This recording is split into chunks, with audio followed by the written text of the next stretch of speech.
Alhamdulillah. Ibn Sirin nous rapporte une parole extraordinaire.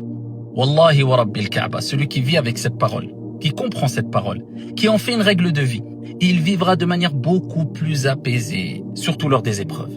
Et il sera beaucoup plus heureux tout au long de sa vie. Il nous dit, إِذَا لَمْ يَكُنْ مَا تُرِيدْ فَأَرِدْ مَا يَكُنْ. Si ce que tu désires n'advient pas, si ce que tu veux n'advient pas, eh bien désire ce qu'il advient. Allah. En d'autres termes, toi tu avais projet de faire telle ou telle chose. Tu voulais rencontrer telle ou telle personne. Tu voulais que cette situation, tu la vives de cette manière-là. Mais ça ne s'est pas passé comme tu voulais.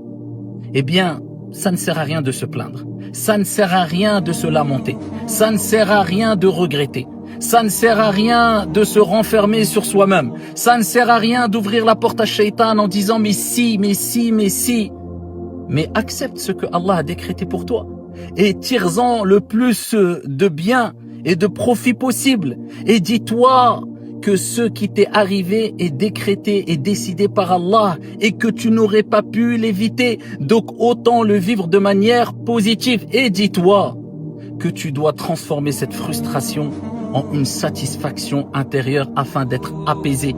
Et comment cela? En te disant que ce qui t'arrive a été décrété par le sage par excellence, Allah subhanahu wa ta'ala. Et à ce moment-là, tu te dis, il y a sûrement une sagesse. Donc je vais essayer de trouver où est cette sagesse et de profiter de ce qui m'arrive de manière positive en patientant et en espérant la récompense divine. Et à ce moment-là, tu seras apaisé et tu seras calme, serein et beaucoup plus heureux tout au long de ta vie.